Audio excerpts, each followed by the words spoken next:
The tiny professor's question about acceptance stuck with me.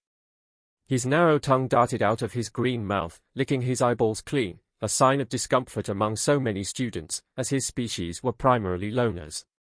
Despite this, he understood other species exceptionally well, hence his question. It launched careers focused on Homo sapiens sapiens, or humans. No answer followed his question. We, with claws, tentacles, and nails, scrolled through digital texts, searching for the word. The echo of his question faded against the walls. Unlike most professors, he conducted classes in person, demanding we socialize up close, which made us better students. His policy was spreading to other instructors. "What is the meaning of family?" he asked next. Our hasty searching picked up speed. My neighbor, a Chayan with a rubber touch assist over his slimy digit, typed the new word into the search bar. A hand went up before mine. The answer came from Chopas, an Arben Ray student coated in spiny feathers. He was top of the class after me.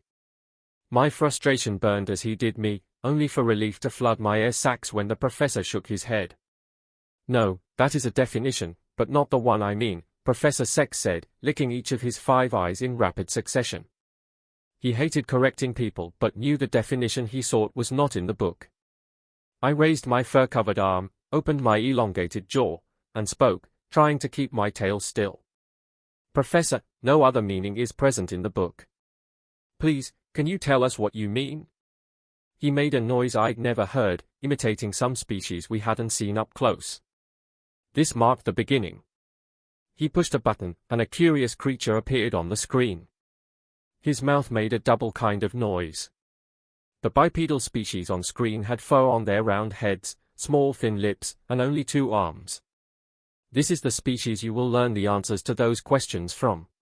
If you understand this species, you can understand any species. In my 150 cycles of instruction and research, I have never found another like this one.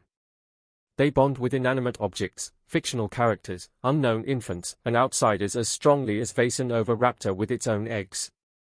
We gasped, chirped, gulped, belched, and rattled our expressions of shock as different species.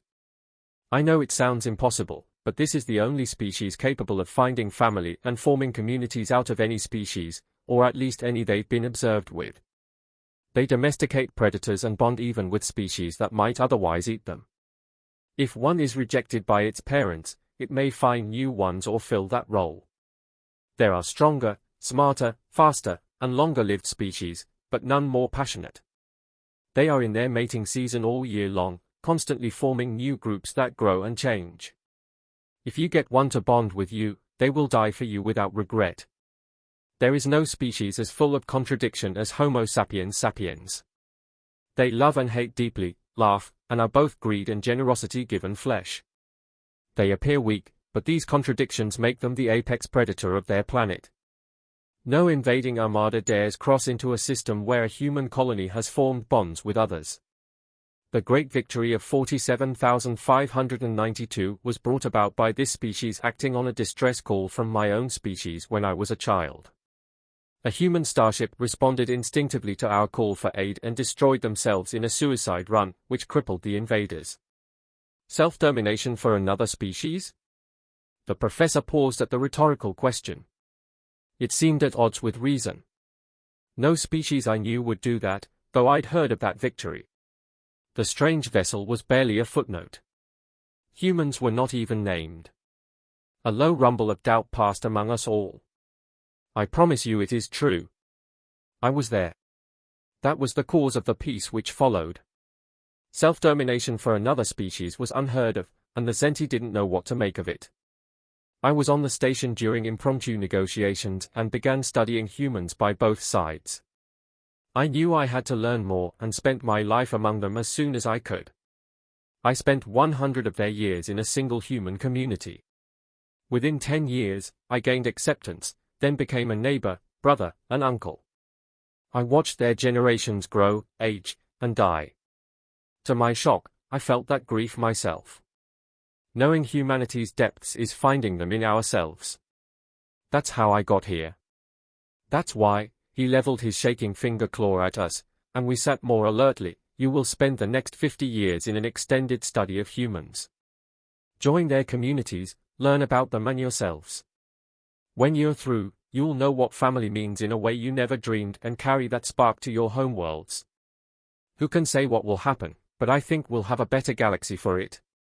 I felt certain he was right, perhaps due to his widespread reputation or because he handpicked us. His faith made us more confident in him. I was even more eager to study. What, 50 years? I thought.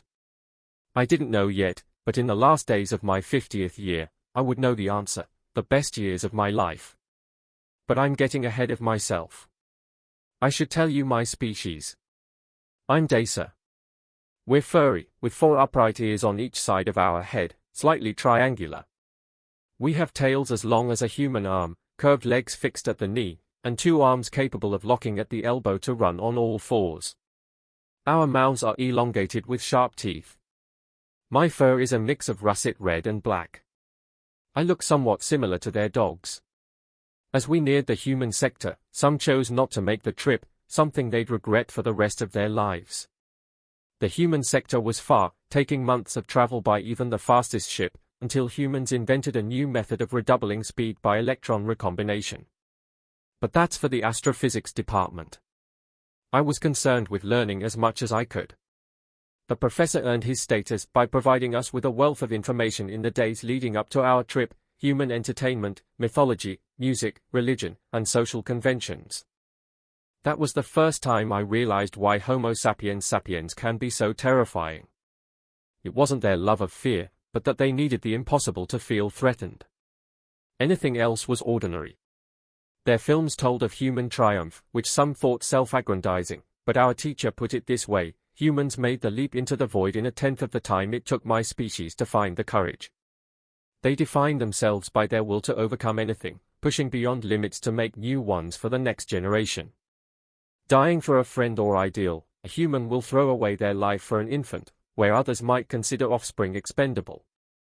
They die happy if they believe their death made a better tomorrow. Their films show boundless potential. When I was a small one, humans came in with cannons blazing, saying they'd help us. It took ages to find a translation for yippee-ki-yay, but they died to music and singing. There's something to fear, but also something to hope for. I immerse myself in more of their media: pirate movies, war films, romances. I found it strange how they bonded to predator pets, but it was undeniable. When their dog creatures were cradled and cared for like infants, I realized the power of bonding. It was 2 months later when we encountered the first human patrols. Their vessels were much bigger, bringing miniature communities into space: families, bonded mates, children, and even the old, who we would normally leave behind. It seemed strange, but when I first saw a human face, it was even stranger. They were flat, with small noses in the middle of their face. The human on screen had thick black fur around his mouth and deep-set eyes. After pleasantries and ID exchange, we docked. The professor selected 3 of us to join him on board the human vessel, a chance to explore a little of the miniature society before reaching the whole hive of them on their homeworld. The vessel was military, with giant cannons. As we crossed the boarding tubes, a small hover vehicle waited. This highlighted my second experience with human design philosophy: there is no such thing as too fast, only how fast you can make it go. A small human female, I assumed due to voice pitch and chest, told us to strap in. My tongue yanked out of my mouth as the ship became a blur. I was thrilled and scared. The air battered my face, my fur flying behind me. My tail wiggled with joy. The human woman's smile grew. My companions made noises of alarm. Scales shed, and my roommate's stink sack activated, causing the hovercraft to swerve. The human laughed, keeping it swerving until we were upside down on the ceiling. Finding a proper translation for "we" that she kept screaming was hard. We lurched to a stop, rattling my bones. The professor finally said, "Shall we grab a beer?" The human woman's grin made the rest of our trip promising. My companions, voiding their orifices, missed it. I wobbled a little. The small human female immediately was by my side, her soft skin squeezing as delicately as a fan's feather. She gave me a smaller smile and asked, "Are you okay?"